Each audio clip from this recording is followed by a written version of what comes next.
दिनै जों एक्स एनडिपि हिसाबै जों जोबोद खुसिनि खारनानो जाहैबाय जोंनि एक्स एनडिपिआ गोबाव बोसोर आखाइ लानानै हारिनि थाखाय जातिनि थाखाय दिनै बिथांमोना सेन्ट्रेल जेलाव दंमोन। बे सेन्ट्रेल जेलनिफ्राय दिनै मुसलपुर कर्टआवहाय दिनै माखासे जाज बिथांनि दैदेननायावहाय आरो मानगोनां जोंनि पिपि गभर्नमेन्टनिफ्राय पिपि होनाय बिथांनि मुङानो जाहैबाय रन्जित कुमार छेत्री बिथांनि नाजानायावहाय दिनै बे जोंनि एक्स एनडिपि बर' हारिनि थाखाय बर' जातिनि थाखाय गोबाव सम बे जेल जानांनाय दिनै बिथांमोना दिनैहाय बेल मोनबाय बा दिनै गबाय। बिनि थाखाय जोङो एक्स एनडिपि हिसाबै बा इन्डिया फराम एक्स एनडिपि हिसाबै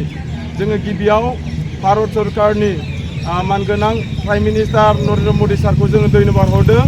जोंनि मावथि बिथांमोनखौ हगारना होनायनि थाखाय आरो लोगोसे भारत सरकारनि हम मिनिस्टार बिथांखौबो जों धन्यबाद होदों जाहाथे जोंनि दिनैहाय सेंग्राफ्रा दिनैहाय नैबे मुसलपुर कर्टनिफ्राय दिनै 10 जन दिनै सेंग्राफ्रा गबाय आरो बेजों लोगोसे आसा खालामबावदों 24 तारिख जुलाइआवहाय जोंहा क'क्राझारावहाय माखासे 36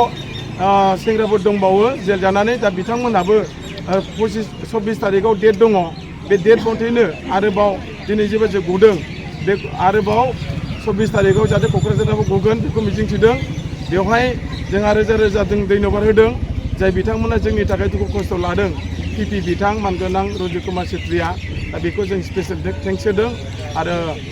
जोंनि माखासे इउनिटि फराम एक्स एनडिपिआ गोबाव बोसोर 2022निफ्राय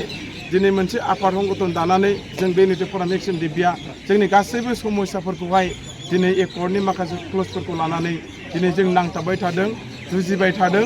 आरो आसामनि चिफ मिनिस्टार मानगोनां डक्टर हेमन्त बिस्व शर्मा सारनि माखासे जोंनि एसुरेन्स होनाय बायदि दिनै बे खामानिया साक्सेस जाबाय। बेनिखायनो इउनिटि फराम एक्स एनडिपिनिफ्राय मानगोनां आसामनि chief minister doctor Himanta Biswa